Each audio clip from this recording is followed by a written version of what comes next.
Santiago, amigos, and welcome to episode 23 of the Old Man and the CV podcast.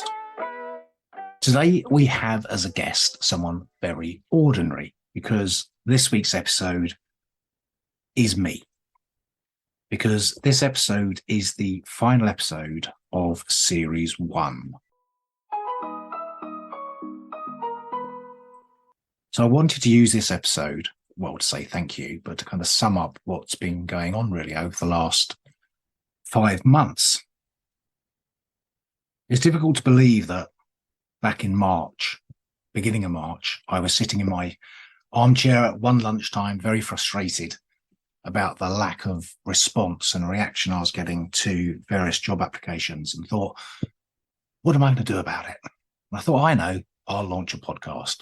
Now, as I've recounted before, I had no idea how to launch a podcast. I didn't know how to record one, edit it, get it up onto a host, distribute it. Sure, I knew how to do the marketing bit, but all the other bits, the technology bits, I had no idea about. So to me, learning technology was kind of illustrative of people in our situation where people think, well, you know, the 50 plus generation don't want to learn about new technology and incorporate it into their world. So part of the reason for launching the podcast was to kind of demonstrate that I like playing with technology and I could continue to learn new things, including technology. And the reason that I got interested in technology, and by the way, if you ask me how to fix a push bike or remember what the shortcuts are on Excel, then I don't have a clue. But I've always liked playing with technology. And the reason for that is down to someone I used to work with many years ago. So forgive the digression, because it's my podcast and actually I can do what I want. I'll tell you a little story. In the early 90s, it was probably about 1993-ish, so 30 years ago, I was working for a company called Icon Publications. Spent lovely time there, worked there 5 or 6 years. It was a B2B magazine publisher talking about telecoms and broadcast and satellite and power generation across the Middle East and the Asia Pacific region. And I worked in a magazine called Asian Communications, which was a magazine for the governments and the PTTs and the manufacturers that enabled the manufacturers like Nokia and Alcatel, Siemens and various others to sell in kit into these countries. The editorial director there was a guy called David Shortland. And he came from an electronics engineering background before he got into journalism. Used to work for British Aerospace, various people like that. And the 4 kind of chapters in Asian Communications were telecoms, datacomms, wireless, and multimedia. And I was having a chat with David one day. I said, what is this multimedia stuff? Now, bearing in mind, this is the early 90s, so mobile phones had just come in, but they were the size of bricks. And they had an external aerial that was the size of a wire coat hanger. And they were powered by something the size of a car battery. So I asked him to explain what multimedia was, and he kind of talked about ADSL and various other technology terms. I said, Dave, just tell me in English, what's multimedia? What does it all mean? And he said, right, so this mobile phone you've got, one day it's going to be just the size of your hand and as thick as your fingers. It's going to be that small. I kind of gave a slightly, is it? Doubtful look. And he said, and you're not just going to be able to make telephone calls on it, because that's all you could do at the time. He said, you're going to be able to send messages and documents, and you'll be able to look up anything, because there's this thing called the web, and people will post stuff up on there, and you'll be able to access any information from around the world from these web pages. You'll be able to watch films. You'll be able to watch TV. You'll be able to listen to the radio, play music. You could even buy things from anywhere around the world from a device. And added to that, you're going to have one number which you're going to carry through your entire life. And I just looked at him and said, Dave, what you're telling me is this phone is going to have a fax machine in it. This was before email, remember? A television set, a radio, a hi-fi stack, a computer, which is currently the size of half a living room, a cinema screen, and a supermarket, all in this one little phone. And he went, yep. And I just looked at him and laughed and said, don't be ridiculous. Well, I think history, as they say, has proved that out. But it was a really useful story for me that as these things started coming into our everyday life and as technology developed, that who knows what technology can bring in the future? Who knows what's going to happen over the next 30 years? So I would urge you, whether you're working for the next 5, 10, 15, 20 years, or you just want to use technology after you eventually retire, then just keep learning about technology, because you have got no idea where we will be in 30 years' time. And it's our duty to ourselves and to our family, friends, and the rest of society to keep learning this stuff and having a coherent voice in that conversation. So that's my little digression. So how did the podcast do? Well, do you know what? We did all right, considering, as I say, it was just this idea of sitting in my armchair one Monday lunchtime. In the early days, we actually got into the top 25% of globally listened to podcasts, and then numbers fell away and we fell out of that. But we've been listened to in over 35 countries. And we've also published now 23 episodes, and something like 90% of podcasts have less than 10 episodes. So we've actually hit some pretty big numbers.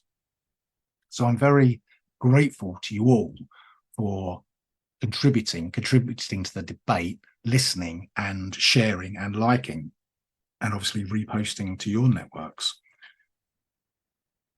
And going back to the B2B days of the magazines, it was about 8-10 weeks in where it suddenly dawned on me that in B2B publishing, well, in B2C publishing too, there's a synergy between editorial, circulation, and advertising. So if you get the right editorial, you drive up the circulation. If you drive up the circulation, you get more advertising. Therefore, you've got more money to invest in more editorial. And it's this kind of perfect positive spiral. And I said to my wife, this is like publishing. We've got content, listeners, and sponsorship. Wow. And she just looked at me and just went, "Duh," because it took me that long to realize. This podcast was launched really to, more than anything else, to help other people that are in the same position as me, because it's frustrating, it's isolating, and you almost think there's like a credit rating. There's an Experian for jobs where they kind of look at your CV and you have an interview, and then they go on to this job Experian and go, oh, that credit rating is not good enough. You almost become paranoid about it. Obviously, that's not the case, but you do think like that. So this was to help other people in the same position as me. And it was about learning, continued learning. And I've learned loads from not just the comments and contributions that listeners have made, but from guests. I mean, what a wide range of subjects we've had. We've had diversity, we've had inclusion, we've had mental well-being, we've had training, we've had the mechanics of like building a CV, etc. We've talked about transition, sense of purpose, loads of different things. And I've learned loads.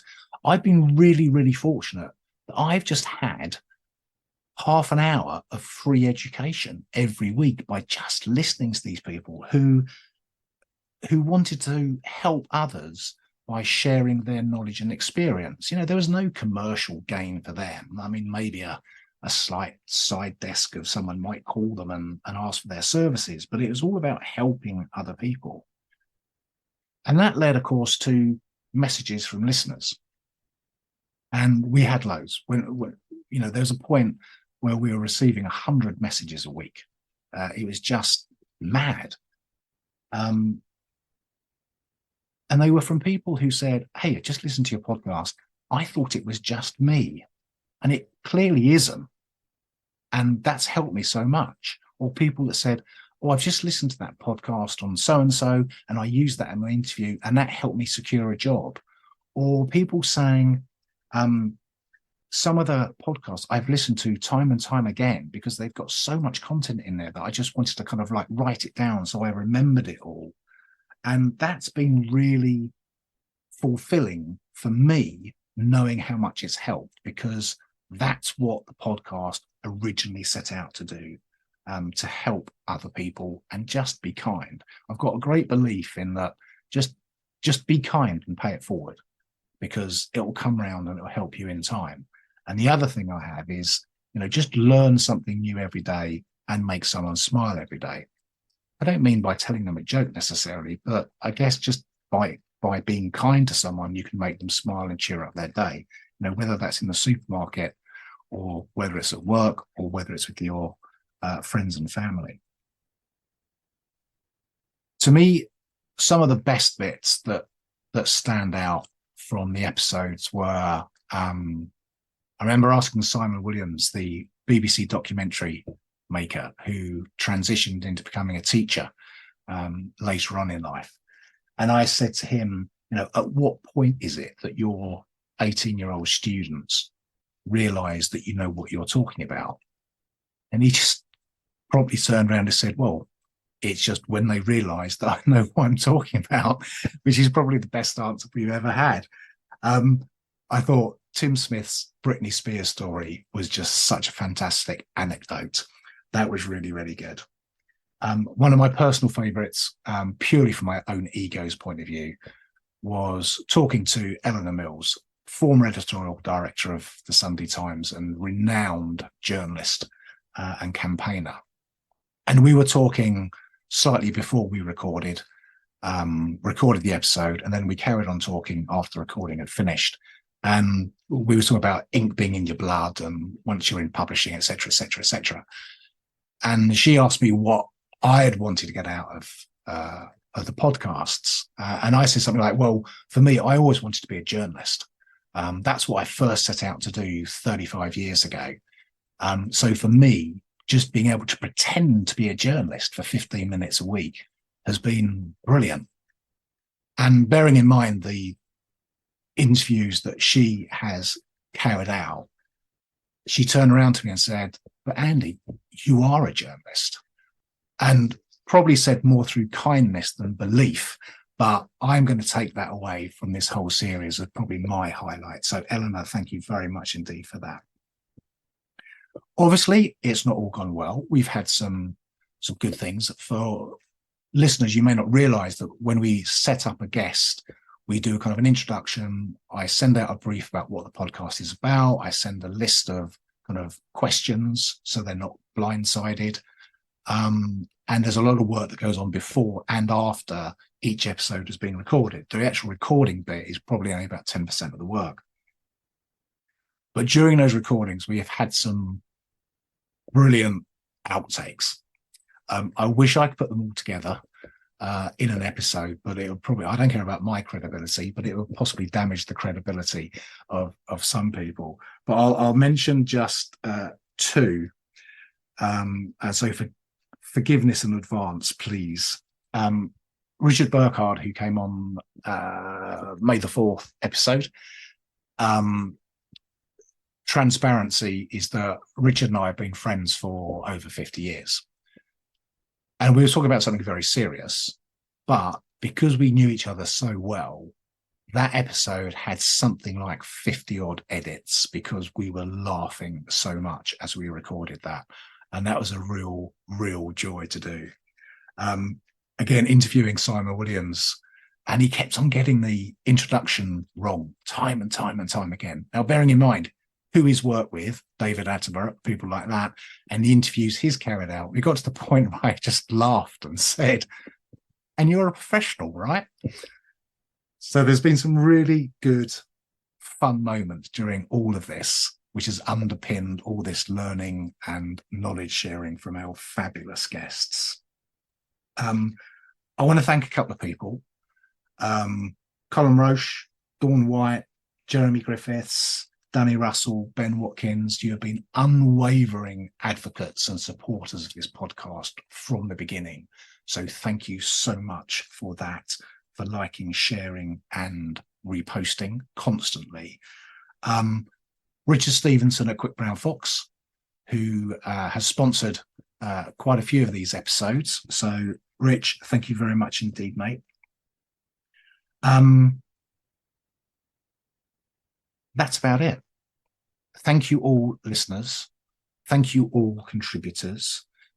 We are going to take a break now. And if you're working, then enjoy your summer break and relax, have fun with your family, friends, and loved ones. And if you are still looking for work, then good luck in your adventures to find something that is rewarding and satisfying and giving you a sense of purpose. Your job is out there. Just keep looking.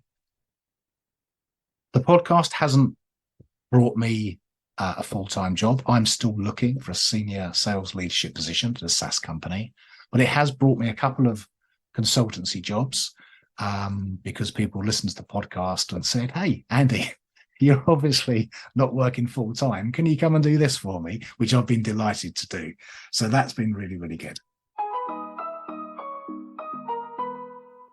I'd like to thank my family for supporting this, especially my wife, who has put up with me spending far too much time on the podcast without getting paid for the last 4 or 5 months.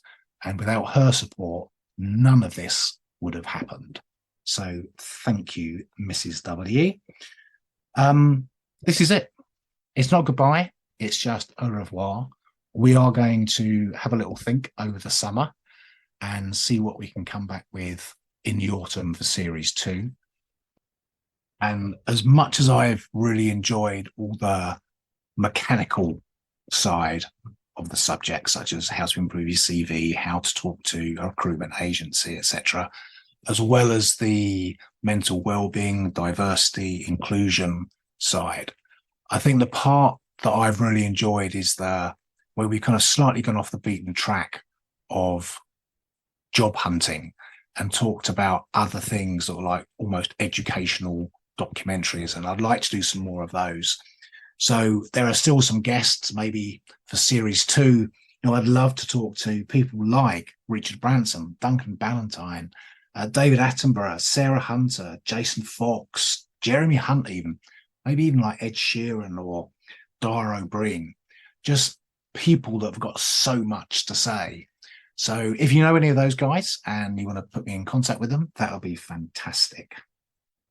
Just remember, this podcast started because it was all about ageism. And one of the things I've learned over the last 5 months is there are a lot of people with very strong voices globally talking about this very issue. It's not just something for the UK, but it is something that is affecting many, particularly industrialized nations. And it's an area that we have to address and get as many people on board as possible. I wish there was a united voice and a banner that we could all get behind. I mean, that's why I started trying to bring in the hashtag about Build a Beach, because if we all bring a handful of sand, then we'll soon together we'll build a beach, and that will get noticed.